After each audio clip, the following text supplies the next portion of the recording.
to be here with Jody, to be here with the governor, to be here with real fighters. I don't fight fighters. We already know that. Joe Biden fights for access to abortion, so I fight for Joe Biden. Yeah.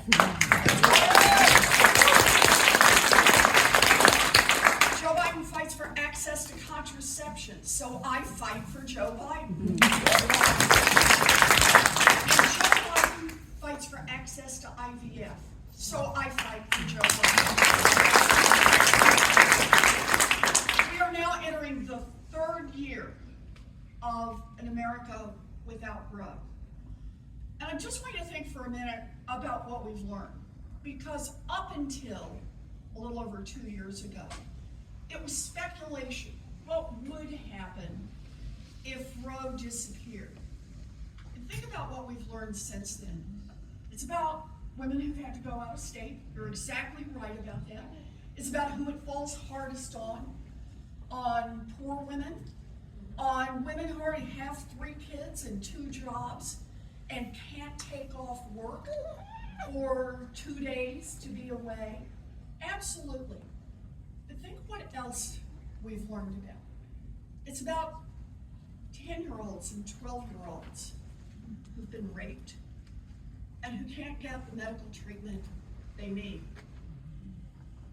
A post-Roe world is a world in which women who are having miscarriages are told in Texas, sorry, you're not near enough death.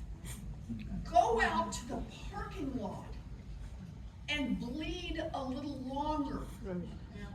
And then come back in and we'll take another look before we can give you the health care that you need.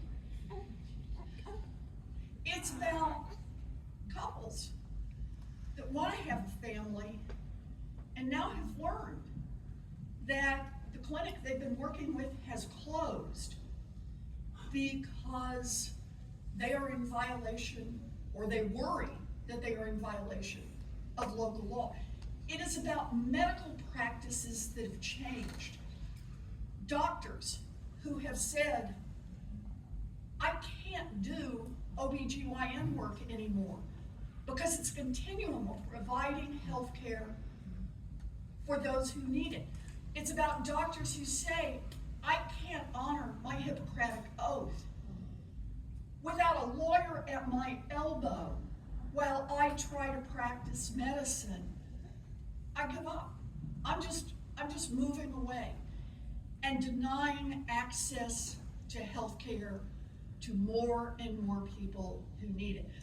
So I want you to think about what this 2 years has been about the people whose lives have been torn apart, about the people who now won't be able to have babies because they were left to get infected, to have to get nearer to death before they could get the abortion services they need. Think about what this has meant, because it's us. This is about our sisters, our daughters, our granddaughters. It's about our cousins. It's about our friends from school. It's about our neighbors. It's about people we know and care about. That's what's on the line here. So here's what I want to say about that and why we have to be in this fight. First, it's about Donald Trump and the Republicans. Donald Trump is trying the old talk out of both sides of your mouth. So he says what he thinks good and decent people across this country are listening, mumble, mumble, mumble about abortion. Maybe yes, maybe no, state law, blah, blah, maybe women, like the whole shuffle. But he gets in front of his right-wing base, his extremists. And what does he do? He brags. He preens. He says other presidents tried to get rid of Roe, but Donald Trump is the one who delivered. Understand that about him. He knows how unpopular it is, and yet he can't resist the opportunity to take it all on himself and to brag about what he has done to healthcare, to women in America. So that's part one. But part two in this is understand that today, 1 out of every 3 women of reproductive age lives in a state that basically blocks access to abortion. Donald Trump and the Republicans will not rest until it is 3 out of 3 women. That is, until abortion is blocked all across this country. And by the way, it's not just abortion. It's also some forms of contraception and it's IVF. So how do we know this? We know this partly from the things Donald Trump has said. We know this partly from the extremist group that is driving the Republican Party. But we know it partly from what the Republicans have actually done. Over in the House of Representatives, a majority of Republicans are co-sponsors, people who've written and put their names on the so-called fetal personhood bill. A fertilized egg has to be treated as a person, and that means no abortion. It's not about exceptions. No abortion anywhere in the United States. Also no IVF, because you can't do IVF under those circumstances, and certain kinds of birth control gone. A majority of Republicans are already there as co-sponsors. They get control. It's done. On the Senate side, last week, I'm listening to these Republican senators, including your own, who mumble around, oh yeah, I'm IVF, yeah, that's great. Contraception, I love about contraception. Very quotable things. Don't want to talk about it. So Democrats said, fine, don't talk about it, let's vote on it. We put a very simple bill on the floor last week, and it just said, whatever else is going on out there, we have a bill here that will protect access to IVF all across the country. Every Republican, save 2, voted no. There it is. They've already told you. And the week before, did the same thing on contraception. Same result. Republicans blocked.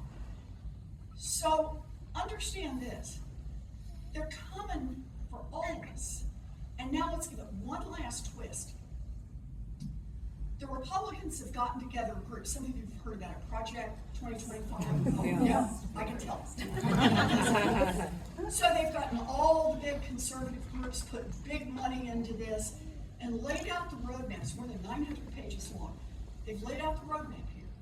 And the roadmap says, great, if we can get House, Senate, they've laid out what they want to do for us. But even if they can't, if Donald Trump makes it to the White House, they have their plan for how Donald Trump, all by himself, will block access to abortion, some forms of contraception, and all IVF all across America. And the reason I want to underline this is I'm in a blue state. Massachusetts, man, we are there on protecting access to abortion.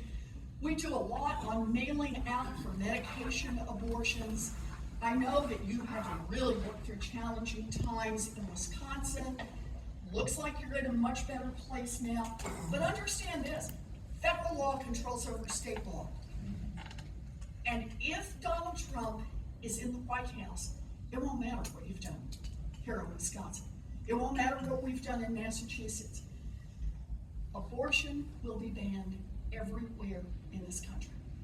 And just for 1 minute, let me do a quick contrast. Joe Biden is using every tool he's got right now to try to give us access as much as you can within the law. We lost Roe. He can't get anything through a House that's controlled by Republicans, but Department of Defense, under Joe Biden, guarantees access for every active duty military and military family member.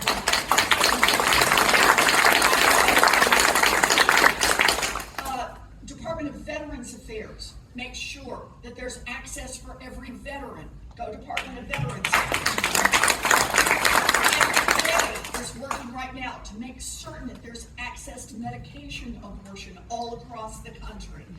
And the Department of Justice under Joe Biden, is out there fighting every one of these radical lawsuits that are trying to take away even more rights in the reproductive area. So he's using the tools he's got, but here's his promise. Joe Biden in the White House, we will hang on to our protections that we've got. You give us a Democratic Senate and you give us a Democratic House. And with Joe Biden in the White House, we will make Roe versus Wade law of the land.